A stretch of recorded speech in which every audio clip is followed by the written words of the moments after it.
gawas sa mga legitimate vehicles nga gitugutan nga makawangwang ang ubang mga sakyanan nga gamiton alang sa pagresponde sa mga emergency situation mahimong makakuha og accreditation alang sa ilang operasyon. Ani ang report. Nasabutan sa Cebu City Police Office ug sa Land Transportation Office nga mohatag og exemption sa pagpatuman sa Presidential Decree 96 kalabot sa pagdili paggamit sa wangwang, blinkers ug police stickers sa mga sakyanan nga dili otorisado sa balaod.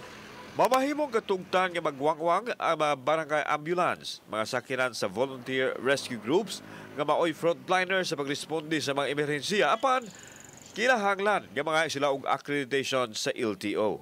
Ubos sa PD96 ang mga sakyanan lang sa Philippine National Police, National Bureau of Investigation ug ubang mga lead agency nga crucial sa emergency response ang tugutan. Atay mga konsiderasyon pod, especially on these cases nga after for the general welfare labi ni ato ang mga ambulances nga naa sa barangay. So kani sila daghan ginangutan na kagahapon og appeal ba? Appeal ni siya actually. It is actually excluded. However, naatay considerations kay ni-respond man sila to emergency. Adunay na po kaadlaw ang mga hingtungdan sa pagproseso silang accreditation.